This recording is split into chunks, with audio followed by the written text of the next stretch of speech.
What's going on, Graveyard Shift family? It's your fearless shift leader, Dalen, and my shadow. Y'all, what if another shadow popped out? How scared would y'all be?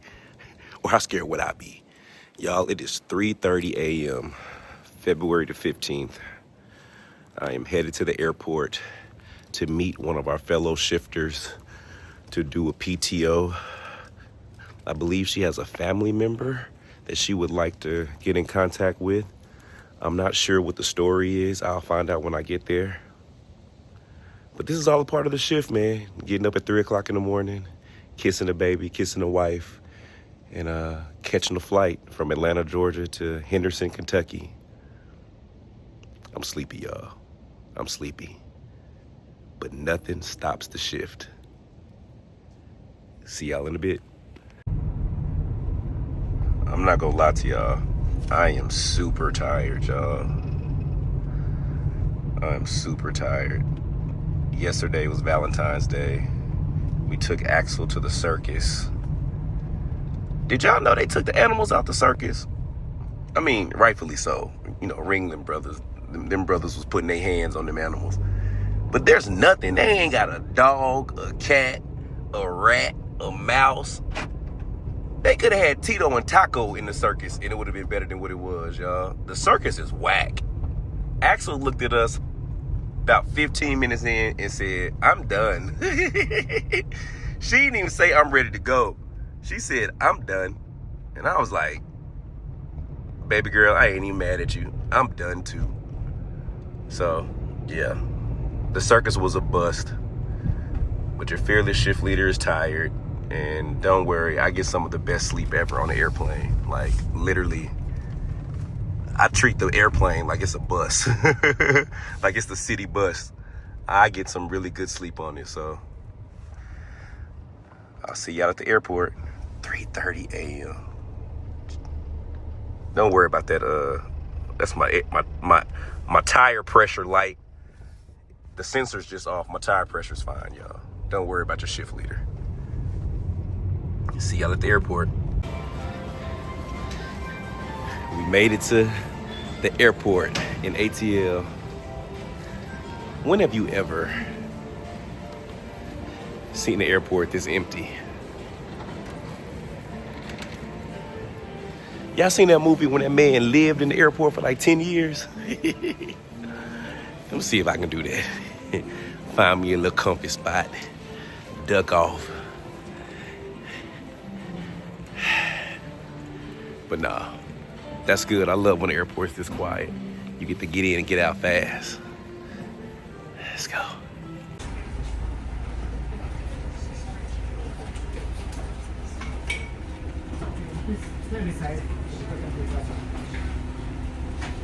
That would be around their feet.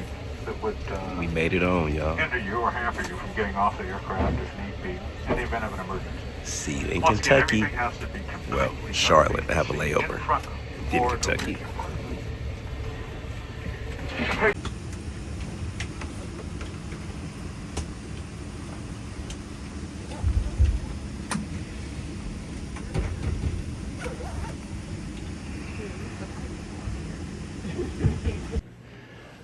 Okay. 2 flights later, I am in, what is this? Evansville, Virginia. About to rent a car and drive to Henderson, Kentucky. It is now currently 9:55 a.m. We rocking and rolling, baby. We rocking and rolling.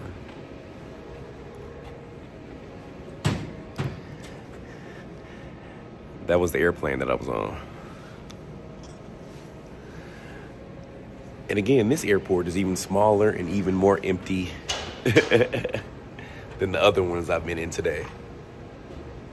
3 airports all before 10 a.m., baby. Let's get to it. Rainy day. Time to pick up the rental car. I'm trying to document my experience this whole way, y'all. I don't even know if I'm gonna use this content. But I'm just showing y'all the process of what it takes to do a PTO. I love the adventure. Listen, I used to drive for Uber. I used to drive for Lyft. I used to do wardrobe. I used to I still flip pizzas. Listen, this is by far one of the coolest jobs I've had, y'all. Uh-oh. Here's what we about to be flipping through these Virginia and Kentucky streets. We got us a Nissan Rogue. Nissan built Nissan tough. Let go.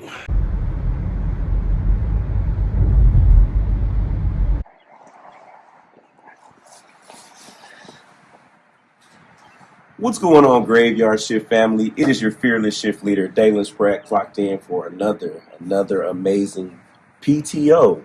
And for y'all that don't know what a PTO is, we still don't really have a name for the acronym, but we've been calling it Paranormal Travel Opportunity. We just try to make it sound work-related with the Graveyard Shift, y'all. But the point is, what we do is we come out to the community of our Graveyard Shift community, and we come out to our community with the Graveyard Shift community. We come out to people that are into, and I'm going to leave all this in here, y'all. We come meet people that are a part of our Graveyard Shift community, and we try to help them get in contact with their loved ones that have transitioned over. Today we are here with Miss Carolyn.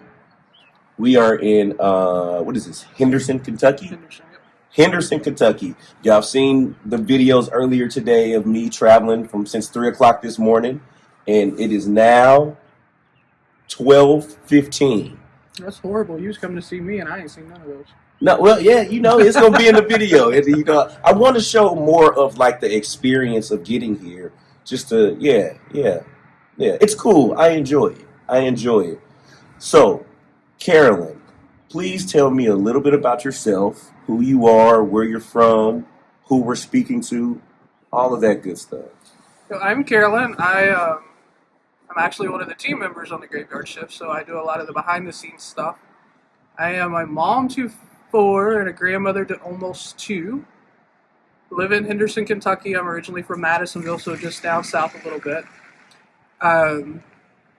We are here to speak to my late husband. He passed away, it will be 2 years ago Monday. Okay. Yeah. And what is your husband's name? Daniel. Okay. They get through. Okay.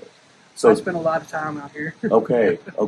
So your husband's name is Daniel, and he passed away almost 2 years ago. So we're coming up on the anniversary of his passing. February 17th.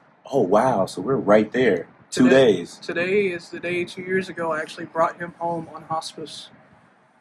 Okay. To pass it home. Okay. So how did he pass? Well, July 3rd of 22. He fell. We have this massive hill behind the apartments we used to live at. He fell head first down the hill and broke his neck in 3 places. Yeah. We had only been home for 10 minutes. We was setting up at a neighbor's house. We was all going to light up the grills and watch the fireworks over the water. And he went back to go to use the bathroom, lost his footing, went down over the hill. So what type of hill was this? It's like a... Yeah. We lived like up here in apartments, and there was a hill that ran down to the riverbank. Because the Ohio River was actually in my backyard. So is it a hill that people typically could kind of walk down if they were careful? Some parts of it's kind of steep. There's a lot of, when you live on the water, you have a lot of moles, snakes, yeah, all the fun stuff. So the ground is kind of mushy, and he had cerebral palsy, so his legs were locked. So walking was already kind of a, I don't want to say it was tricky because, he had mastered it. But at the same time, there were certain situations where it was a little bit more unstable. Yeah. And this would be one of them. Like, I would have trouble walking across the backyard because of how the ground was uneven. So this hill is directly in your backyard. Mm-hmm. So, okay, so he said he needs to go to the restroom. You guys are getting ready to have a fun evening. and he just stumbled. He stumbled. I was sitting maybe 15 foot away. I was sitting here, and he was about right here. You saw him fall. I saw it. It was in slow motion. That's one of the things I blame myself for to this day. And like realistically, I know it's not my fault, but when you see it happen, you can't help but blame yourself. He went down. I saw it. I remember screaming. He went head first over the hill, and I froze. I couldn't even get up. It took me a few seconds to really, it felt like hours, but it was seconds to click what was going on. And I had to, like, the hill is steep enough that I had to sit and kind of slide down to him. Yeah. And I held onto his belt loop and his shirt shoulder to keep him stable while we were sliding little by little until EMS could get to us. Now, did you know that it was as bad as it was when you got to him? Ironically, there was this lady that was wanting to sit him up and do all this stuff, and I was like, no, I think he broke his neck. I don't know why I thought that. I think it's just because of the way I saw him fall. It was the realistic injury to me that, somebody that fall and land on their head and then flip over and land on their head again is going to have a broken neck. Yeah. But I didn't think it was going to be to the extent that it was. Okay. And how old was he? 44 when it happened. 44 when it happened. So then walk me through what happens next. So you guys call 911. The EMS gets there. And EMS gets there, and as you can tell, I'm not a little girl. My husband was not a little man. He was almost 7 foot tall. Are you serious? I'm very serious. 6'9". I actually had to order a specialized casket to put him Whoa. in. Yeah, I looked little next to him. It was Really? crazy. But it took 9 people to get him back up the hill. It took forever to get him stable. I remember sitting in my car, and I couldn't get out to get to the hospital because the ambulance was right behind me. And like I said, this is like all slow motion at this point. I get to the hospital, I'm sitting in the waiting room waiting forever, and the longer the clock takes, the more I'm going, okay, this is bad. I got back there to him, full of doctors and nurses. A guy walk in, and I have one handing me a bag of his clothes and stuff that they've cut off of him, one trying to talk to me, and him trying to talk to me. So at the time, the doctor's telling me he has broke his neck in 3 places, they've got to transport him. He is looking at me, and he goes, baby. So he's coherent. He's coherent. He says, baby, I can't feel anything. I'm scared. I didn't even really get a chance to respond, but told him I was here, I loved him, and they rushed me out of the room so I could get on my way to Evansville, where you landed, and they was loading him up in an ambulance to get him up there. Okay. So Evansville is about like 25, 30 minutes from here, right? Well, the airport is. Yeah, the airport is. From this location, maybe 10 minutes to the river. And once you cross the river. So is this just a larger, maybe a trauma hospital? Yeah, there? the one hospital we went to, there's several hospitals in Evansville, but the one we went to actually had a trauma ICU, so that's where your gunshot victims, your stroke victims, your serious people go. Okay, so he's coherent. Mm-hmm. They pull you out the room. They pull him away. Yeah. And then what happens next? Well, we get to Midtown is where they took him. I'm still alone at this point in time. I'm making phone calls while I'm driving. Don't ever do that. It's illegal. Don't do it. But rightfully so. We understand why you would. Yeah, I'm trying to get a hold of his brother. I've got his mom sitting in the Henderson nursing rehab after having heart trouble. So I'm trying to get a hold of his other brother that they're not really on speaking terms so that I could get him to her to sit with her so I could tell her what's going on. Because I didn't want her alone. I'm going, hey, your son broke his neck. I'm like, going, great, I'm going to cause her to have a heart attack. Now, did the doctors know immediately that his neck was broken? Henderson told me his neck was broken 3 spots. Did not know the severity of it. Of course, we're going just by x-rays at this point. Right. When we get to Evansville, it takes a couple hours, but they finally get him back for an MRI. And I remember freaking out because they hadn't brought him back yet. He's been gone for a while, and they went ahead and took him to ICU and didn't come tell me. Yeah. Mad. But we, let's see, July 3rd, July 4th, he was in surgery for 6 hours. So, okay, you said he passed February the 17th? Of 23. What day was the accident? July 3rd of 22. Okay, so he was fighting for This like 6, 7 months. this man fought for his life more than a lot of people do. Granted, there's people that have it worse, but while we were here, it took 6 weeks for us to get him stable enough to even be able to fly him to Atlanta. Okay. I'm my bad. I'm jumping ahead. So you get him to Evansville, to the hospital in Evansville, and you're calling, trying to get his family, and then what happens what happens over the next 7 months? How do you get from the hospital? Did they release him because they thought everything was going to be better, or No, he had the surgery July 4th, and that's when they went in and they fused his C1 through his C7, which is most of the vertebrae in your neck. I learned so much about spinal cord injuries I wished I didn't know. They put a plate on the front, a plate on the back. The doctor told me he thought he had about a 50% chance of walking again. not living, just walking? They thought he was fine to live, right? They thought he was going to be okay. The next day, he's up, he's talking. I think he's 8. I don't know. Some of it's a blur. Finally, they're telling me the risk and the procedures. A lot of times when you have an upper level spinal cord injury, that controls your diaphragm, your lungs, everything. So they're explaining that to me. And he's starting to have some trouble with his oxygen levels. And they're like, if this keeps up, we're going to have to intubate him. We'll have to put him on the ventilator. I actually step out to go get me some lunch because at this point in time, I have not slept since the 3rd. I've not ate. I've drank what little bit the nurses was trying to force down me. So I was like, okay, I'm going to go eat. He's out of surgery. We're okay-ish. I'm going to go eat. I got my food. I was walking back towards the room, and the nurse called me and said, you need to get here, and you need to get here now. It was that quick.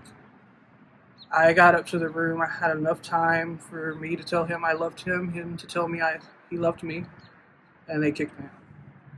And what day? When is this? This is July 5th. Okay. Yeah. So what happened July 5th for them to? Well, like I said, with the higher level injuries, the day after, you get hurt, and usually it's a couple days later when the injury finally just full force kicks in. So by then, the swelling and everything had completely compressed his spinal cord. So there was nothing getting from the brain to his lungs. He wasn't able to do it on his own. Okay, so they kick you out, and then what happened? They intubated him and put him on life support. So the very next time I got to see him, you actually have a picture that I sent you, is going to be him in the hospital bed hooked up to the ventilators. They're trying to keep him sedated. It didn't work, but they're trying. And for the next 6 weeks, I lived my life with the sounds of ventilators, oxygens, beds. The ventilator would go off nonstop because we spent literally most of that 6 weeks fighting for his life. Yeah. So that 6 weeks only gets you to It only gets me to there. But like August or something, right? During those 6 weeks, which don't get me wrong, before I start this, we did have 2 absolutely amazing nurses, but unfortunately they can't work 24/7. Right. Pressure sores, it only takes 2 hours for a pressure sore to develop. Okay. Especially in somebody that's not moving. For those that don't know, a pressure sore is very, very dangerous. You hear about them a lot, but people don't hear about the dangerous side of them.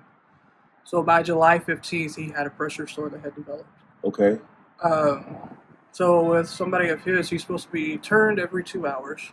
Can't lay on one spot for too long. The arms can't be on top of each other, bony parts. I mean, there's like a list of And then with him being rules. 6'9" and so large, that's probably a lot of weight and just pressure. Well, and then you got his legs that are locked again, so there's only so much that you can do with those legs. Right. Whereas me and you, we could bend the leg and kind of take the pressure off this way. There's not any way there. But we had, and of course, this is something I kick myself for all the time. I didn't know spinal cord injuries to the extent that I do now. So I didn't know a lot of this. I'm having to go by what the trauma nurses are telling me. Right. So we had some nurses that didn't do the turns when they were supposed to. They left him laying in his filth for too long. things that are just really bad for the skin. And I had one night the shift nurse that actually, when they had put the peg and trach in, because you can only keep somebody on the ventilator for so long, especially when they're awake, before you take the ventilator into a trach. Uh, when they put the peg in, which is a feeding tube, they put a gravity bag on it the first night, just to make sure it sets, everything is good. The nurse, when he had done his turn, had knocked his gravity bag off, and stomach acid had filled the bed. He left him there. What? And of course, I didn't know to check for things like this. I just Of course. assumed that the nurses know Do what they they're were doing. doing, right? The fact is most hospitals aren't equipped to take care of spinal cord injuries. Really? Even at trauma units like Even that? at trauma units, most people are not equipped to take care of spinal cord injuries. They don't have the equipment. They don't have the training.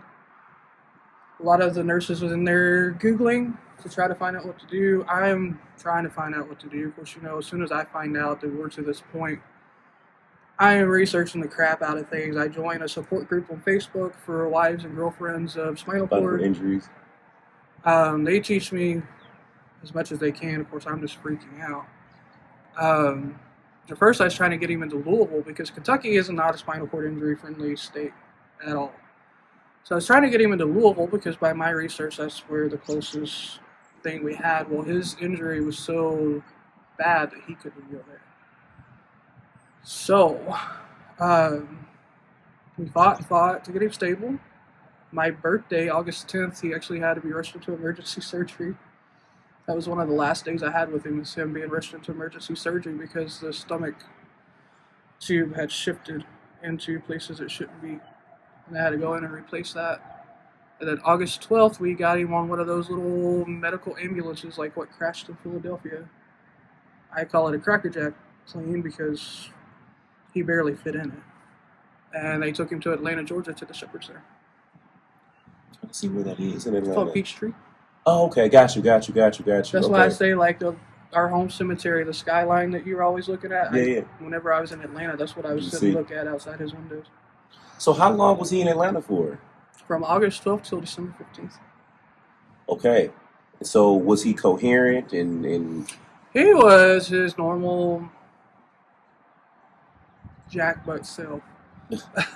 So you got to talk and spend time with him? He couldn't talk. Okay. And then when he went to Atlanta, of course, I couldn't go full time. We had kids. So you were traveling back and forth? Traveled back and forth a lot, like what you do with things. Except for I went on Greyhound. Don't advise it. I already know. The Atlanta Greyhound station is a little scary. it ain't a little. It's a lot of sketchy, y'all. Do not take the Atlanta Greyhound at all. Yeah. No, my first time getting there, there's all these guards. It's 2 o'clock in the morning, and it's like, whoa. Yeah. But, yeah, he was intubated. So, I mean, he had a trach, and with a trach, you can't talk unless you deflate the little balloon that's inside there, and then he'd already been intubated so long that, his vocal cords weren't very strong. So what was your time with him like when you would go visit during that time? I learned to lead. I learned to read lips. Kind of. Okay. Kind of. He would get so frustrated with me because he would expect me to know what he was saying, and I'm trying to decipher.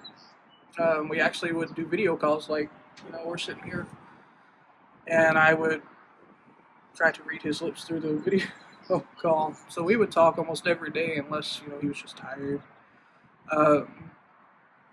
But most of it was hard. Because the one thing you need the most in a situation like that is your husband's arms wrapped around you. Just, it's going to be okay. Yeah. When somebody's paralyzed to that extent, they can't squeeze your hand. They can't get nothing. So let me ask you this. Did you, at this point, was the idea of him passing a possibility? Or did you just think that you were just fighting up against being paralyzed? At this point in time, we still think our biggest obstacle is we are hoping to regain movement in his arms. Okay. The legs, I mean, they said it was possible, but with them being locked, there's not ways to really work them. So his arms, we thought that was our biggest obstacle. When they did his skin checks, they did tell me that the pressure sore was undefined, and when it's undefined, it's so bad that you just skip all the stages. So I did know that. They got him into regular wound care down there. They took care of it. They would debride it and, excuse me, um, everything like that. Whereas Midtown did not do that stuff. He had a pressure sore. They didn't do anything. By the time Atlanta got him, it was to the bone. We went ahead and opted for a colostomy bag and a suprapubic catheter, just to kind of make my life a little easier. After we done that, we set up surgery for what's called a flap surgery. Okay. Basically, that's where they cut his rear end off, literally. Take the muscle, move the muscle around after they clean up the bone to kind of fill in, fill in where that hole was, and repair it, and then attach it back. Wow, I've never heard of that before. I hadn't either, and it's crazy. I'll never forget the first time that I saw it because I wasn't able to be there for that surgery. I got there, I think like a week, maybe 2 weeks after, because they had just removed the staples that morning, and he was still kind of irritated in some areas. He thought it was hilarious, I guess. This is the kind of person my husband was. I love Sam Elliott. Just on that woman, Sam Elliott, he's sexy. My husband would tell all the nurses and the doctors that he had plastic surgery so he could have Sam Elliott. But That is funny. That is funny. Okay, so after the derriere surgery, we're in December now. well, close. That surgery is actually where we found out it could be fatal. Okay. Because that's when they're actually able to get down to the site and get all the tests that they need, and that's when we find out that he does in fact have the osteomyelitis, which is basically sort of like a staph infection that goes into your bones from these things. So they start him on 6 weeks of antibiotics. They told us that, hey, this could be a chronic infection. We won't know until the 6 weeks are up. If it is, it could be fatal. So we go through the antibiotics. He's cleared to come home. After I do all my nursing training, I had to go through some intense training to be able to take care of him. He flies back home December 15th. Okay. So what is the next 60 days like? A battle. It took me over a month to get home health in. It was a battle to get his medication because Kentucky didn't want to honor Atlanta's prescriptions. But nobody in Kentucky wanted to see him due to the level of his injuries. So I had to fight. We had one hospital stay mid-January. It was just it's something that's called AD. It's automatic dysreflexia. Something that is really common with SCI patients where they're paralyzed. They don't get the pain signals like we do to our brain, but the brain still gets the pain signals. So it is actually very deadly, and it causes their blood pressure to shoot up, and then they've got an infection or there's pain somewhere, something's going wrong. So I took him to the hospital for that. Being in the hospital, I'm sitting here going, finally, I'm going to get some sleep. Wrong. If it wasn't for me, he wouldn't got turns or anything. And we're sitting here after this flap surgery. There's a very, very strict schedule of seating, how high up you can sit, how long, because you've got to stretch everything back out without tearing anything.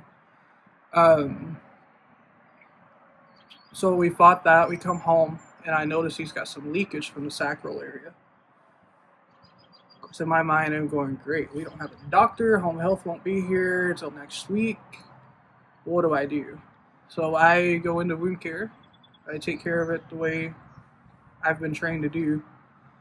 But the problem is once it breaks skin, it's usually just bad news. Yeah. Which most people are able to heal them on their own. It takes a while, but the problem is he had this flap surgery, and then this wound pops back up, and within 2 weeks, if that, the flap surgery had failed. So that meant the flap surgery was actually starting to open, and the pressure sore had completely opened up and was back down to the bone. Yeah. We went to wound care, and the doctor said, I'm going to be honest with you, it doesn't look good. They were able to sit and pick his bone out with their fingers. Yeah. So it was. There's two things I'll never forget. One is the smell. If you've never smelt the infection of something like that, I hope you never have to. It's a haunting smell. And I'll never forget the look on his face when they told him that, hey, there's not much we can do. We can try a hyperbaric chamber, but it's probably not going to work.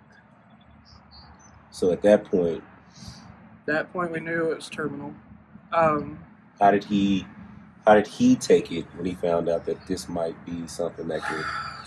We were both flabbergasted. We were, crap.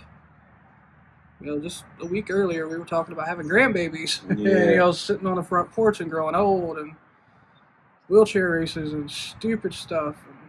And, then we find out it's terminal. Well, at that point, we don't think he's going to die in 2 weeks. We think we got 6 months, a year. We've got time. We can spend some time together. We can, take a trip. We have time. Right. Within a week, I was rushing to the hospital. And of course, by rushing, I have to call an ambulance and the fire department and everybody come in and get him because I can't physically go. Right. His oxygen levels had started dropping. So they were down to like 32. We're talking your oxygen should go below 90. Oh, no. His oxygen was at 32. His oxygen would drop sometimes because, like I said, no control. So I would have to cough him. So I coughed him, checked his oxygen, nothing. So I called for paramedics. We get him to the hospital. He has got MRSA that's stemming from all of the other. He's got COVID, pneumonia, and then, of course, the pressure sore infection. So his body was it was up against a lot. When they got him up to ICU there, of course, they wouldn't let me stay with him. And that's a big no-no with him. I'm surprised he let us be separated with him in Atlanta and me here as long as he did. But, we had that constant communication. I had to leave him in their hands, not trusting this hospital at all. Got sent home because I couldn't even stay at the hospital. With him having COVID pneumonia, and I actively handled his body fluids. Yes, keep going. I had to have a negative COVID test before I could go. And I couldn't do a rapid. I had to actually go in and have a test. I got my test done. I think it was the 12th, maybe. Somewhere in there. No, not that far. Might have been the 10th. My days get a little hairy. I had my test. I'd finally gotten cleared. I get a phone call at 3 o'clock from a palliative care nurse. And they're saying, look, he wants the tubes out. And I'm like, the hell he does. I was like, you tell him the tubes are staying, I am on my way. And I got there and, we talked in the only way that we could talk. But we knew each other so well we could talk like that. And, he told me, he's like, baby, I'm tired. I'm tired. I can't do no more. At that point, he wanted to be extubated and go straight home. I convinced him to stay in the hospital with a doctor. They set up a room for us out on the floor to where I could stay with him in isolation. And he stayed there at Super Bowl Sunday. I remember us watching the Super Bowl. While we got IV antibiotics for home and oxygen, I had to learn how to do all of that. Then we went home the 14th. Yeah, we went home the 14th. Because we weren't home, the 13th. We weren't home a day. Valentine's Day, I'll never celebrate another one. Valentine's Day is the day that I actually had to perform CPR for the first time in my life. He nosedived. He wasn't even coherent. By the time paramedics got there, he was pretty much gone. And he did die on the way to the hospital. They intubated him, not realizing that he had already told him he wanted a DNR. But it was already done. I was actually sitting out in the waiting room. Everybody was there. Um, you see on TV when the doctor walks through the doors after a surgery, or you just know that they're coming for you. Yeah. And that was my moment. The doctor walked through the door, coming into the waiting room, and I would go, Andrew, I think he's coming over here. And sure enough, he's like, Miss Palmer, can we go talk over here? Your heart dropped. Yeah, I thought they were going to tell me he was dead right then and there. So they pulled me off into this little room. And he said, we need to know what to do if he flatlines again. Said that the only reason he was alive right now is because he was intubated and he was on life support.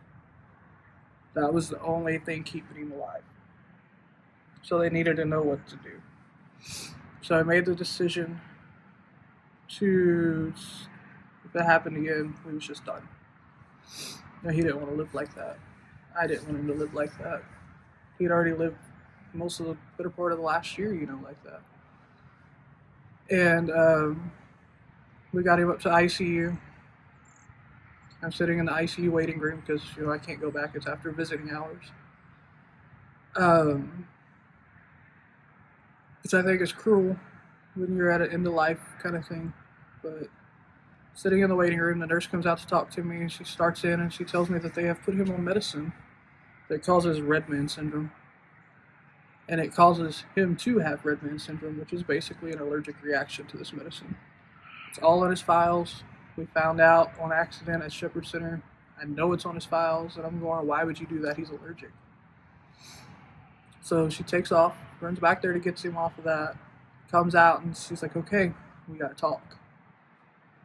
By the end of that conversation,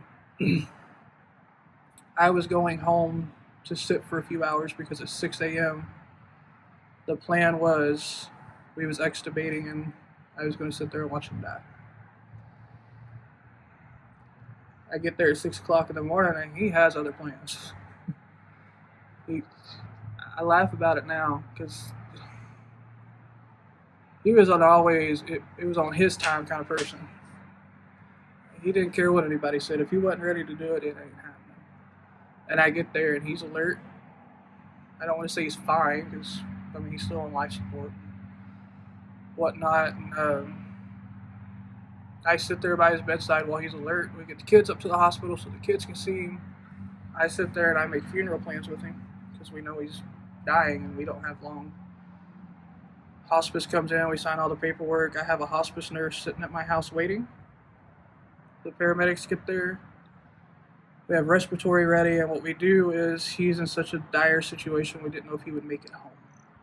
So as soon as we extubated him, we put him on a BiPAP machine, threw him on that stretcher, and got him home.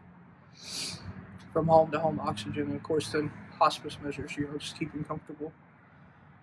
He was surrounded by family Wednesday night, which would be 2 years ago tonight. I was so mad at him because when they left, he couldn't talk. His muscles are just drained, and I felt like I had been robbed. Thursday was really bad. He wasn't alert much. Matter of fact, I didn't think he was going to make it through Thursday night. And then, you always hear, especially with cancer patients and things like that, people getting that last burst of energy. And I should have known. But of course, I, his wife, I got my hopes up. I wake up Friday morning and he's wanting biscuits and gravy and Reese's cups. And he stole my damn brownie. Sorry. I was still mad about that. He stole my brownie. He ate my brownie. He drank his Gatorade, and we cut up for 4 or 5 hours. It was like his voice was there. I can't explain it. Besides the paralysis, he was there. And then I say about 10:30, maybe not even 10:30. He said, "Baby, I'm starting to get scared." I said, "Okay, well, do you want me to get your medicine?" Because they give that anxiety medicine. He asked for it, so I gave him his anxiety medicine. And he looked at me and he said, "Baby, you know I love you, right?" I said, "I know, and I love you." And he closed his eyes. He didn't pass immediately. He went to sleep. And you know, the one thing I'm forever thankful for is, even though it took him a while before he did pass, the hospice nurse, God bless her soul, she said it was probably one of the most peaceful passings she's ever seen. You know, I don't know if you've ever been in this situation. I know you've lost some relatives, but towards the end, they usually, you know, will kind of jerk with their last breath and gasp. And the only way I knew that he had stopped breathing was his chest stopped moving, and I kept the, as stupid as this sounds, I kept the oximeter on his finger so I could watch his heartbeat. That's the only way I knew he had passed. Okay. So with all of that, what are you looking for from this session today? You know, I don't know. I want closure. I don't have closure. There's a lot of things that still bother me about the situation. I spend a lot of nights. I don't sleep. I sit up and I replay a lot of the events in my head, and I don't know what I'm looking for. I know if it comes through, I will know it. You know, it's kind of one of those, like, I don't know. I will feel the peace over me if I hear it. You know, I told him in the hospital, and I was able to tell him this while he was alert, and I told him that I was sorry I failed him, because I do feel like that. You know, I was his caregiver. I was the one that was supposed to make sure he was taken care of, and I feel like I failed him. You know, I blame myself for a lot of it. And I know he's still with me. You know, I got an entertainment center. I should send it in for ghosted or roasted. It's got these lights that I don't even keep it plugged up anymore because I thought he would quit doing it, but the lights will turn on. Oh, wow. And it's always blue or green. He's a Cowboys fan. I'm a Packers fan. I'm a Cowboys fan too. I'm already knowing he's a great guy. Die-hard Cowboys fan. You should see his funeral stuff. It was all Dallas Cowboys. Yeah. Matter of fact, his casket was Dallas Cowboys. But, and then on the way here, I almost texted you. One of those songs that he would always play for me is Travis Tritt's Anymore. That song come on in the car as I was leaving. And it brought me up beside the jukebox. Well, you're in Kentucky. This is hillbilly territory. Yeah. That to us, that's a funeral song. And I was like, how ironic. So I have no doubt we're going to hear something. I just hope he behaves. I'm with you. So do you mind showing us where he's resting? Yeah. Okay, let's take a look. Perfect. All right, so Carolyn, you said you're going to show us where your husband is resting. Yes.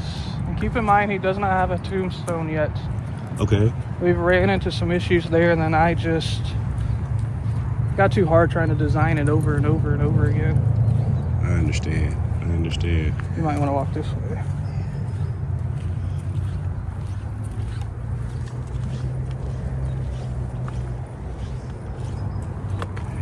Today's a rainy day, y'all. Cold, rainy, windy day here in Kentucky. So we're probably gonna have this session in the car because we're literally right next to where he's resting. They're sinking in the mud. This is actually him right here. Right here, this spot right here. That's his dad right next to him. Oh, over here, Rick and Vicky. Is that his mom as well? Or oh no, she's not resting. She's not passed yet. Okay, yeah.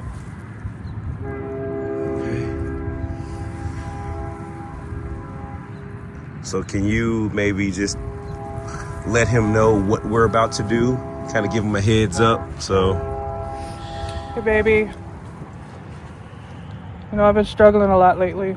I just really need you to come through and tell me what I need to hear.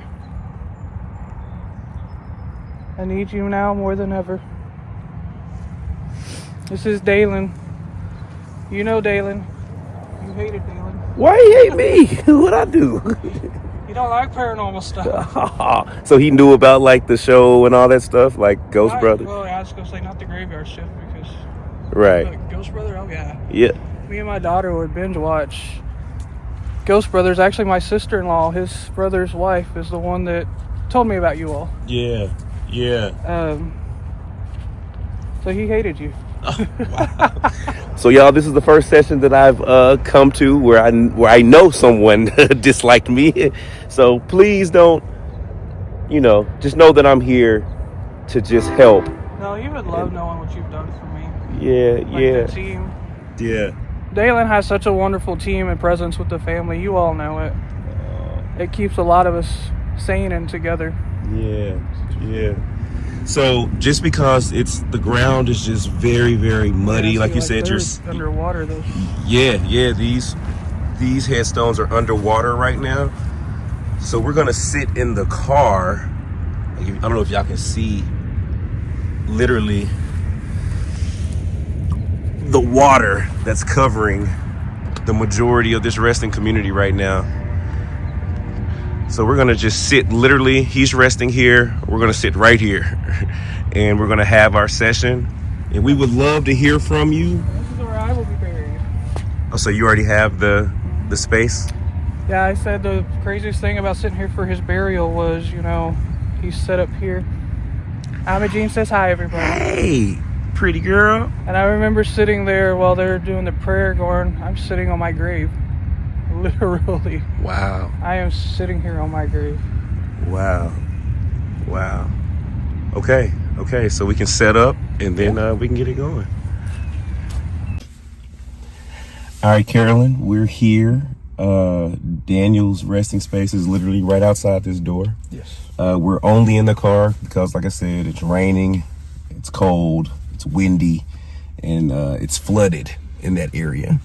So this would probably be the closest that we can get to him without us sinking in the mud. Okay, so you have the Spirit Talker app. Yeah, I have the Spirit. I was just curious what would come up Just out to see here. what would happen. And then who do we have in the back seat? That is our grandbaby, Miss Imogene, and my oldest daughter, Destiny. Okay. She's my moral support. She, when they say your daughter's your best friend. Got you. Now, is Daniel her father? Stepfather. Okay, got you, stepfather. Got you.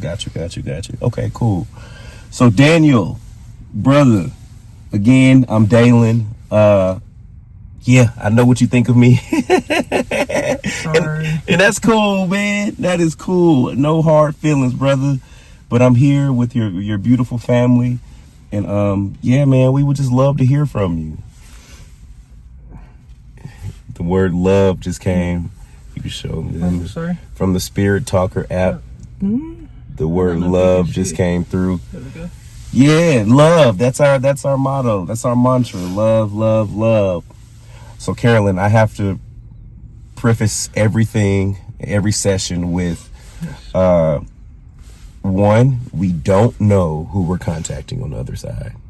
We don't know. Like, we would love to think and believe that we're talking to who we came here to talk to, but we never know. Even when I'm talking to my loved ones and my friends that have passed away, I just don't know. So we just hope and pray that we are. Two, we might not get anything. There's been times where none of the stuff that's came out the box matched to anything. So I just don't want, it can just go either way. And I just have to always tell people that, like, I don't control any of this. I'm just a brother holding the box. And so I just ask that you kind of lead the session. I'm here to just kind of facilitate, kind of like the referee. Daniel know football. You a Cowboys fan. You used to losing. I'm a Dallas Cowboy fan to the heart, born and raised in Dallas. Like it's the Cowgirls. Yeah. Dalen he's never gonna meet me again. Daniel, you gonna let her talk to us like that, man? But no, as a fellow Cowboys fan, brother, I feel like you are obligated. You are obligated to come talk to me, brother. You might not like me because of Paranormal, but because we are brothers in blue, we are locked in this life and in the next. Yeah, we're still losing, bro. Cowboys still been losing, man. So you ain't missed nothing. You ain't missed nothing at all, brother. Zeke's back. Zeke is back. He ain't doing nothing. He about to retire. So, and we done paid Dak all that money, Daniel, and he ain't did nothing either, brother. That's neither here nor there, but I'm just letting you know what's been going on since you've been gone, man. But yes, Miss Carolyn, so I'll start the box off, and then you just feel free to ask any questions that you may have, and we'll see what happens. Okay. So Daniel, once again, my name is Dalen. I'm here with your wife, Carolyn, and the other lovely ladies in your life, and we would love to speak to you. So Daniel, if you were here with us right now, can you please let us know? Are you here, Daniel?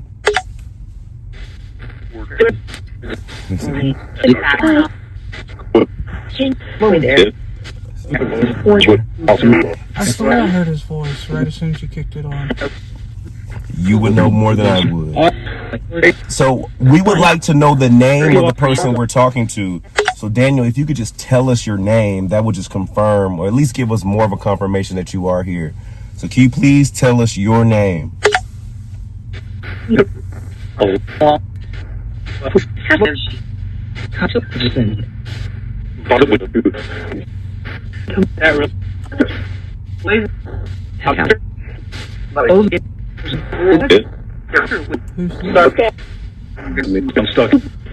Can you tell us your name, please? Daniel. My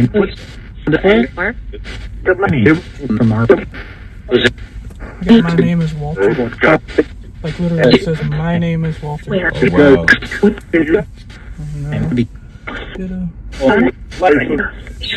So Mr. Daniel, are you here? I took my last breath here. Oh, wow. So on the Spirit Talker act, it says, I took my last breath here. It says, my name is Walter, and then we get Francis. It says, I took my last breath here. And I watched Twin Paranormal. I've never seen that come across Spirit Talker. Right, right.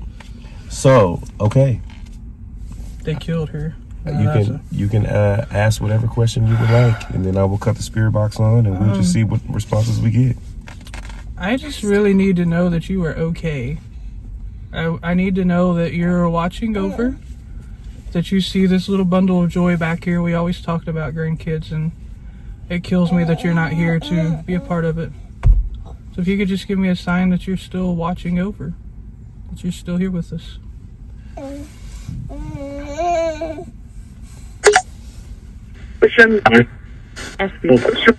So ask me a question. Are you still around? Yeah. Is that you that likes to mess with destiny? There's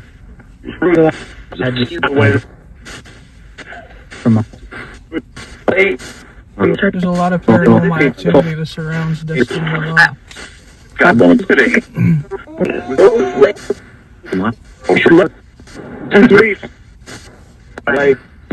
Okay, so what we'll do is I will stop the spirit box, and I will just allow you to just ask your question, and then we'll cut it back on for a couple seconds and see what responses we get. And yeah, we'll just keep going back and forth until you feel like you've asked everything that you wanted to know. We might not catch it here, and when I go back and edit it, we may hear. You may catch stuff that I may not have heard. So yeah. So just because we miss it live doesn't mean we won't catch it once we go back and listen with the speakers and edit the video. So what question do you have? I just want to know that it's you I'm talking to. What is it that you used to always call me? I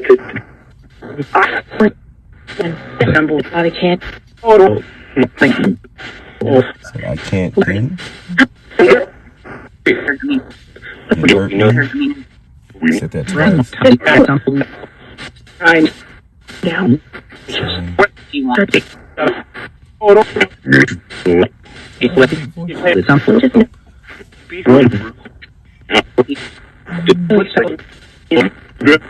Are you with your dad?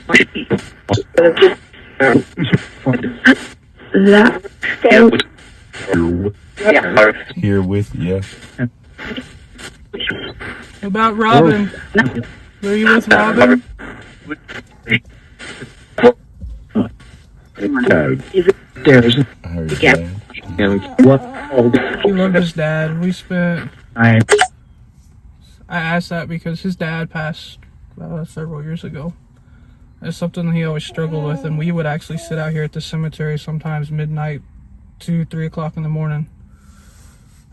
And honestly, it used to creep me out at first, and then I got really comfortable with it, and I think that's why I fell in love with your graveyard shift so much, because I'm like, I'm already doing this in a way. Yeah, yeah. But his dad was really important to him, and Robin, she's the one that I said Scotty had pulled in the other day. Okay. She unalived herself almost, well, in a couple weeks, it'll be a year. And they were really close. And I remember thinking when she passed, the one thing I really wanted was for Daniel to be there when she crossed. So Daniel, silly. her name is Robin. Mm-hmm. Daniel, were you there Found. waiting for Robin when she transitioned over?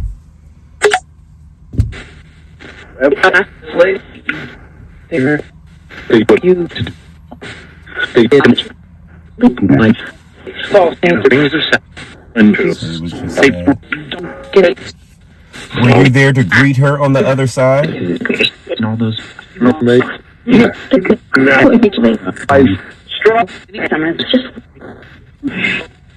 I'm stuck now. Get it?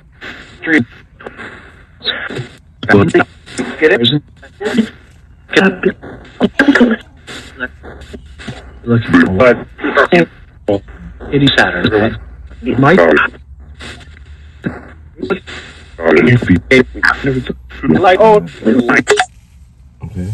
I swear there's times where I feel like I know that's his voice coming through, but I can't make out what it's saying. Right. We're definitely gonna go back and listen, and I'm gonna type out what I hear when I go back and edit it. Oh, man, I just drew a blank.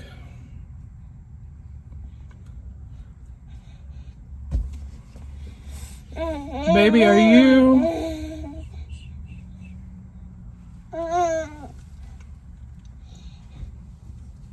I can't function in life without knowing that you are okay. I just need to know that you're okay. I struggle every day with this. And I keep trying to tell myself that for once in your life, you're actually whole again. But I just need to hear it from you.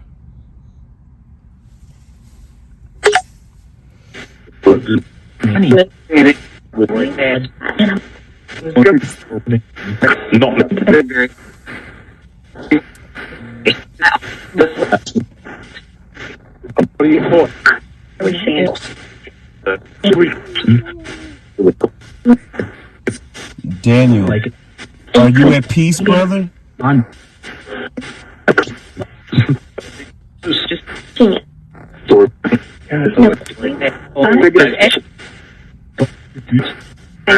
Or something about peace. See, right before that, I thought I heard yes.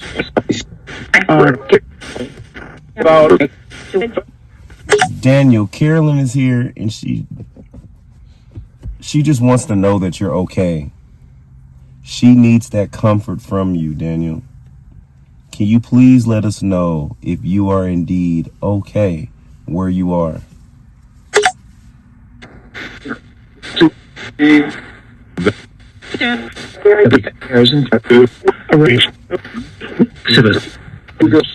there is no reason to worry. I heard the worry, and I was getting ready to ask. You heard it too? Yeah, it sounded like there was no reason to worry. I think that's what I need to hear. What? Why do you say that, Daniel? Why is there no reason to worry?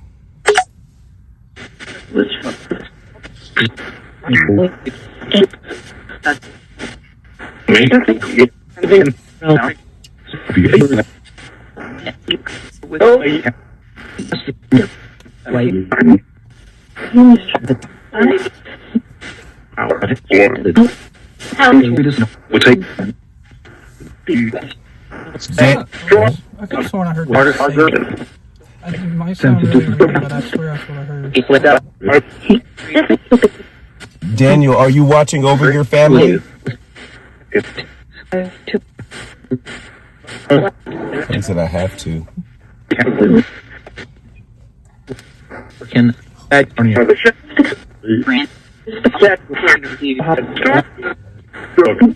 swear I just heard Francis in the spirit box. Who was Francis? I don't know, but it had come up over here earlier. Right before I took my last breath was a Francis. So Daniel, do you have a message for your wife? Anything that you would love to tell her or let her know? I'm still. That.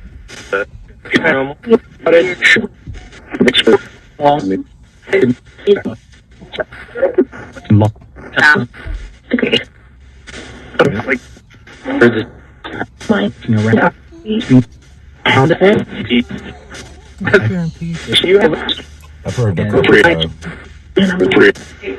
Listen, man, I'm great. That'd be something he'd say.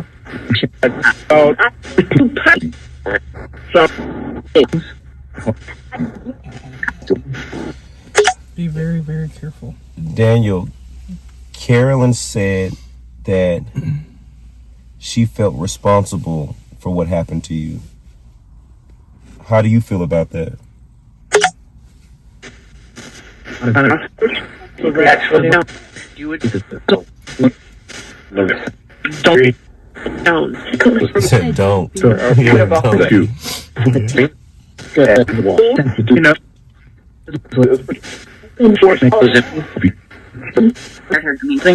Sit that hurt.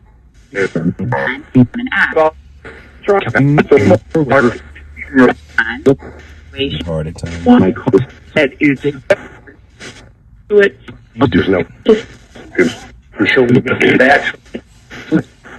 funny because I told him when we were sitting on, I was sitting on his bed. It was like, I don't know, 3 o'clock in the morning, right before he passed. And I told him, I said, you know, I don't know how I'm going to do this without you. And that's what he told me. It's like, it's going to be hard at times. Wow, that's literally what I just heard. You're going to make it. Daniel, is there anything you would like to tell your wife? Sorry, asking So are you asking me? He's a smart ass.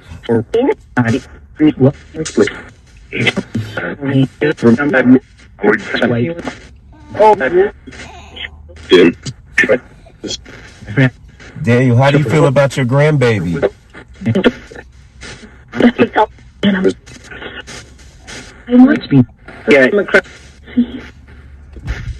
Like through this hitty.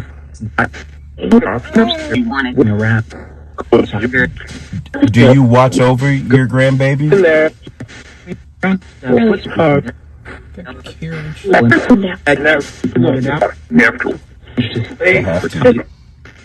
It's like the second time he's made mention to like having to like watch over you all. Like it's almost like He's always felt like it was his job. like yeah, it's like it's his job. Like I have to. You have a beautiful family, Daniel.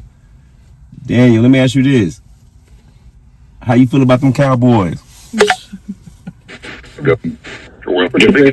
Sit there, great. There's no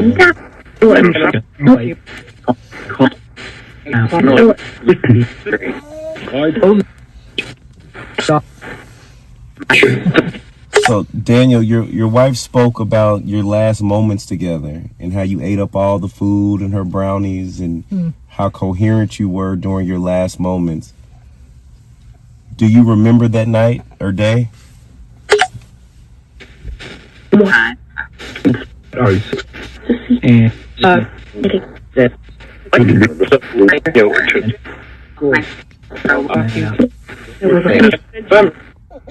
Do you remember what you asked to eat that day? I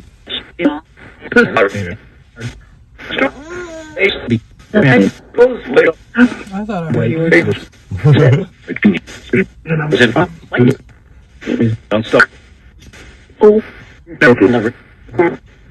Funny thing is, my mom was fixing to walk out the door to go buy him some Reese's at the Dollar Tree before he told us he was scared. Daniel, was Reese's peanut butter cup your favorite candy? Sure. Sure.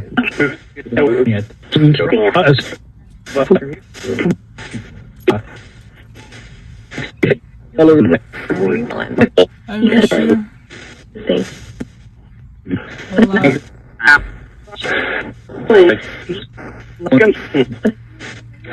One thing. Two. You said I miss you too. So. How much you With the work. So he had like this really deep, gravelly voice, and I swear I would know his voice over anybody's, and I've heard it more than a few times come through. Let me try the necrophonic. I just want to see. Oh, he's trying to creep me out, y'all.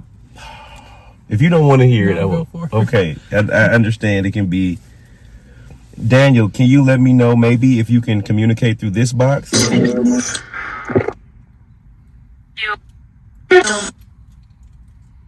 Can you tell us your name? I think it said Daniel. I thought I heard Danny. Danny. No, something I didn't tell anybody because I just wanted to wait and see what comes through. That's what everybody called him, was Danny, except for me. So I for sure heard the Dan part. Okay, so Danny. Okay, so maybe you're coming through better, more, His mom, Robin, everybody called him Danny. I just couldn't get with it because I felt like calling somebody Danny was like talking to a 2-year-old. So I would only call him Daniel. How do you feel about that, Daniel? Says I'm intrigued. He said, are you?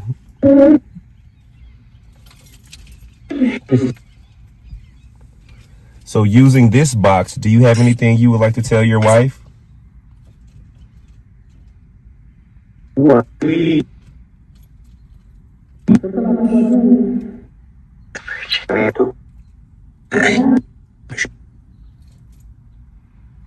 So your wife says there's you said a game or a toy that's being lights are come on from time to My time. entertainment center.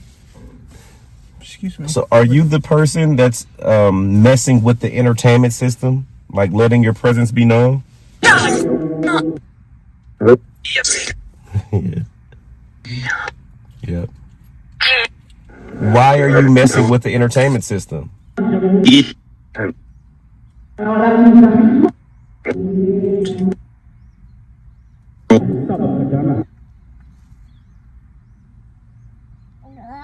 really surprised they didn't just come through and be like, because I can.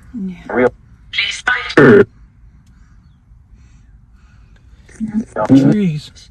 We just got trees. What's the significance of trees? That's his nickname. That is Daniel the Tree Palmer. Oh wow! So trees was his nickname. Yeah, because he's 6'9". I mean, next to everybody, he's a tree. Daniel, is that your way of letting us know that you're here? Yes. Yes.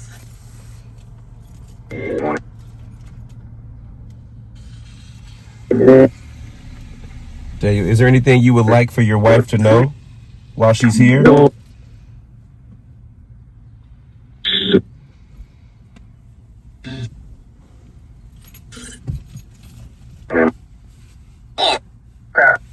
Is there anything I need to do?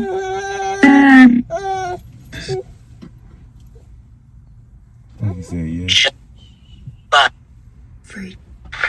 Free?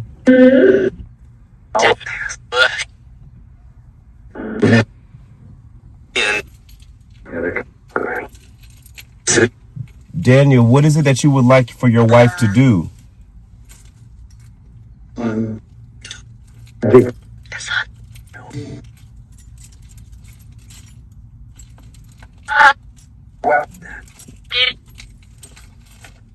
I'm always here. For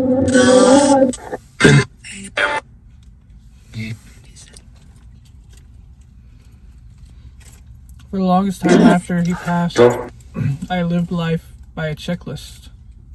That's how I got through things. Like, we had talked about getting a new place to live. We had talked about getting a new car. So I got a new car. I moved us into a new place to live. I did that for a couple of reasons. One, I just couldn't handle being in the same house he passed in. And it's like I'm slowly getting to the end of that list and I'm running out of things to do to keep that list going. So that's why I asked that. Okay, Daniel, do you have anything else that Carolyn can add to that list, to her to-do list? So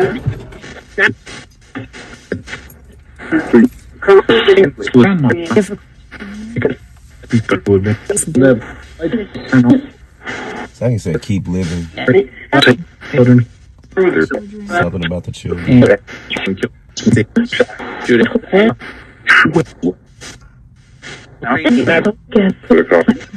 Something about bring something back. What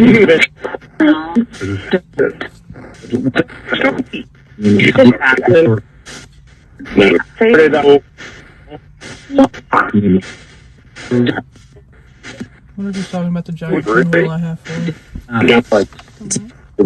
I have a giant 4th of July pinwheel because 4th of July was his favorite holiday, so a lot of what I do is usually centered around the 4th of July. But it's been so windy and wet and the weather's just been chaos. I haven't brought it back out because I didn't want it to get tore up. Daniel, do you want your pinwheel back out here? I think. Something. Something. Think. You gotta bring stuff.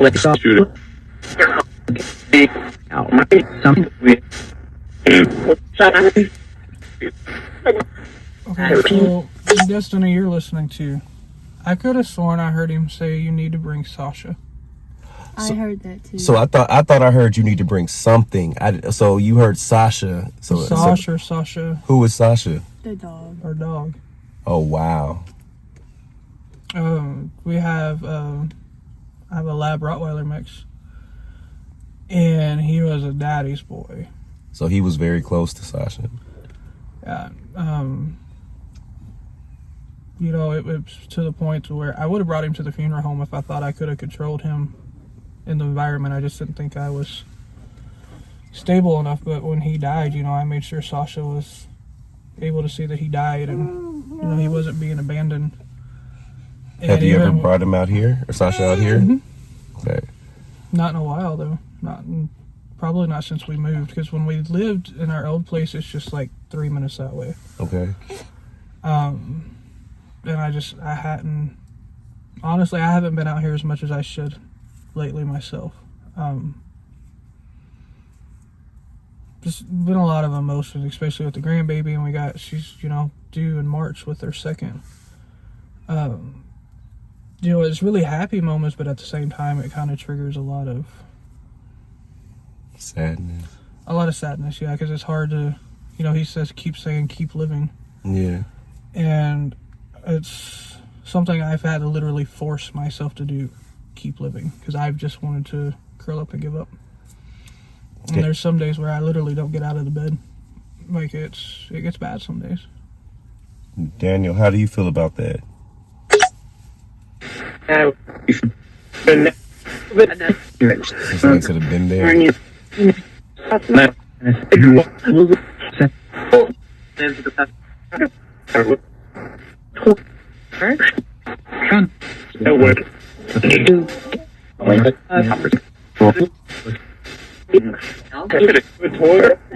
Daniel, do you want your wife to come visit you more often?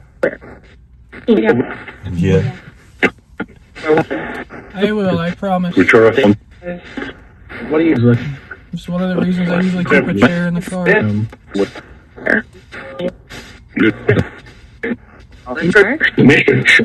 Now, do you want your wife to bring Sasha, your dog?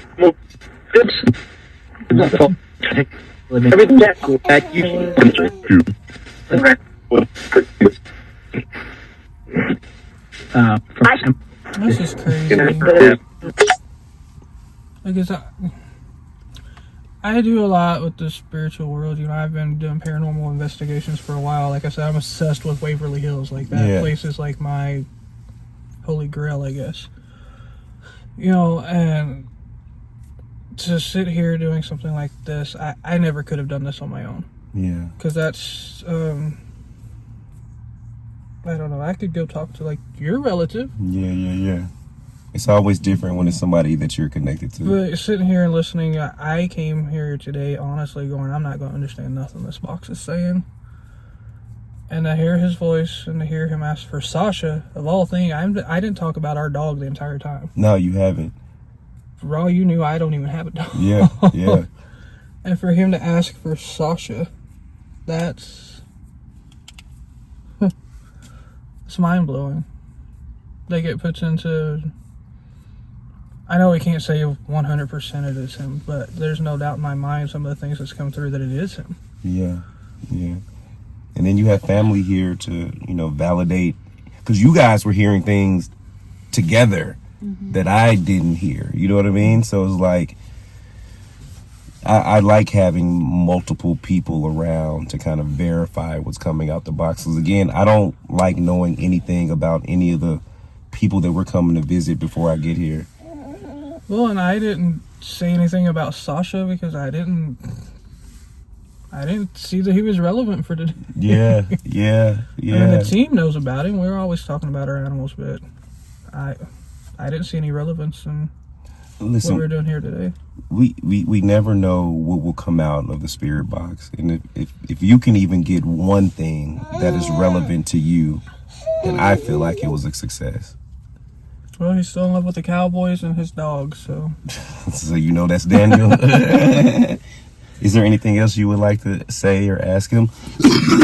Excuse me, Dave. Is there anything else you'd like to say or ask him? So, you know, I love you and I miss you. I try to live every day to make you proud. I know I struggle with that a lot, but I'm trying. I'm getting there. The second year seems to be the hardest. First year, you're pretty well numb with what happened, and then it's reality. But as much as you hate the paranormal, I have a great team that I work with Dalen, and they keep my head up. So you should be proud. I've dove into a lot of things, and I've helped a lot of people over the past year. So I love you, and I miss you, and I'll see you again soon. Well, not too soon now. Another 100 years now. Look, 100 years. 100. Healthy 100. As bad as I hurt now, I don't want to know how bad I hurt at 100. You got grandbabies. You got to see some great grandbabies. He up there looking down at you trying now. to get me to the greats. Yeah, he looking down. He here. He already told you. He's watching. He's watching out for y'all like he always does. He's playing with the entertainment system. He watching the Cowboys lose from up there. You got a lot of time, right, Daniel? You say maybe.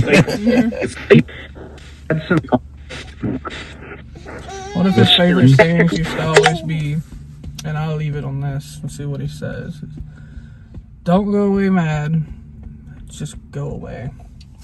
Let's see. All this.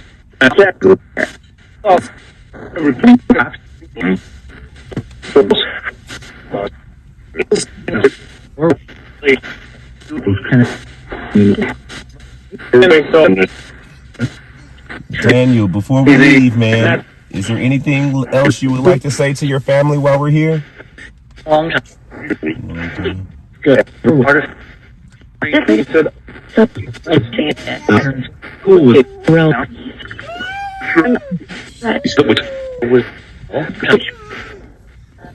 Switch her up. Like me. It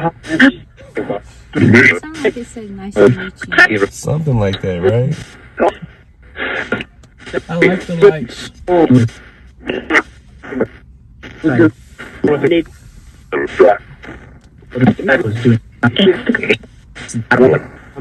All right, Daniel, we appreciate your time, brother. Stuck. All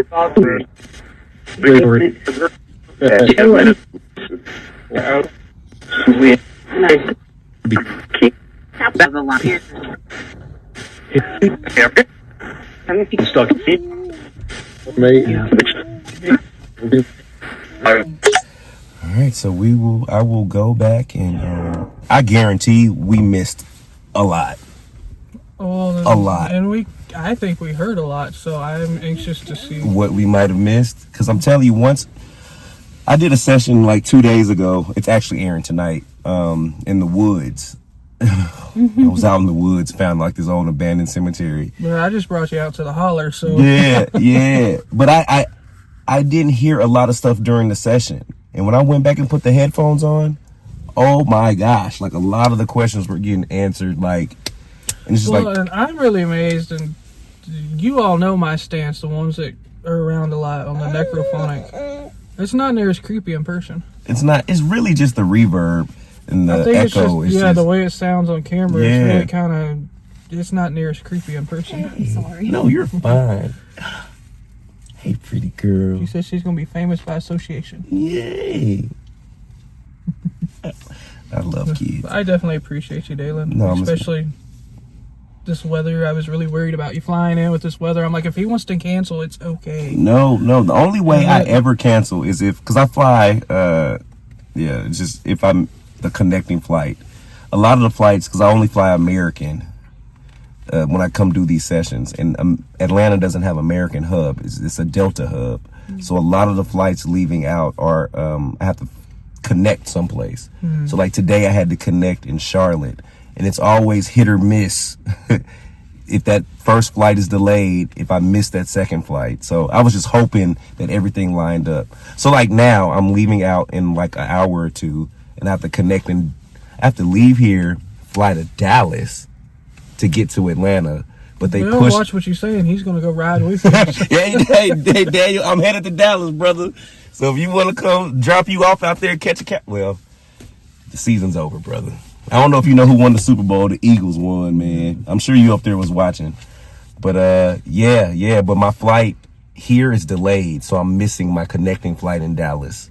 So I have to try to get on a later flight in Dallas. But if not, if I miss that, at least it's Dallas and I live there. My mom is there. My dad is there. So maybe I'll get to see some family tonight. Okay. But Well, yeah. I definitely appreciate you. Always.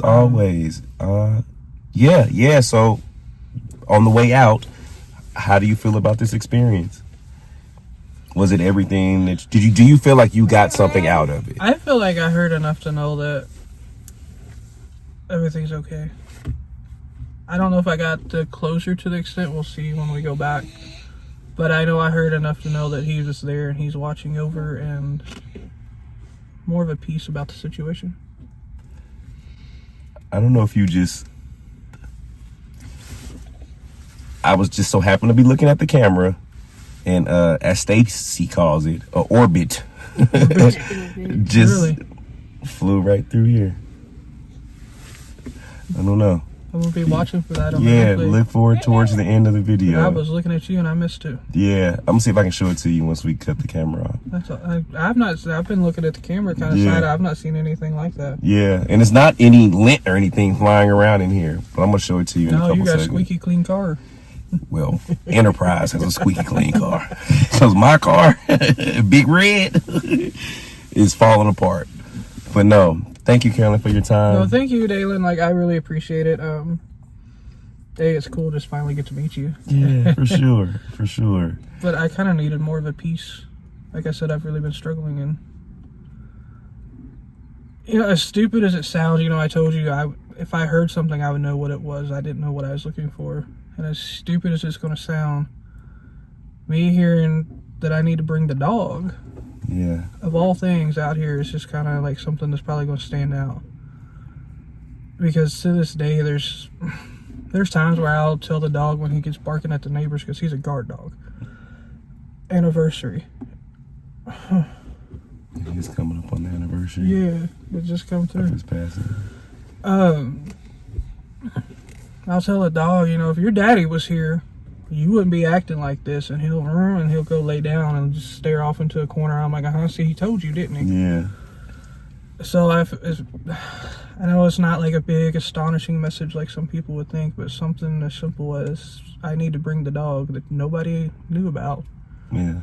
And he called him by name because it's a boy. You would have never guessed it. No. Because it's a boy dog, and he asked for me to bring our dog out. And to me, that's solidification that nobody else could give me. Carolyn, man, I appreciate your time, and to our graveyard shift community. If you ever want us to do a PTO with you, please reach out to us, and we will try to find the time to make it happen. Love. Thank you again, Carolyn. Much love, everybody. I will see you in the chats.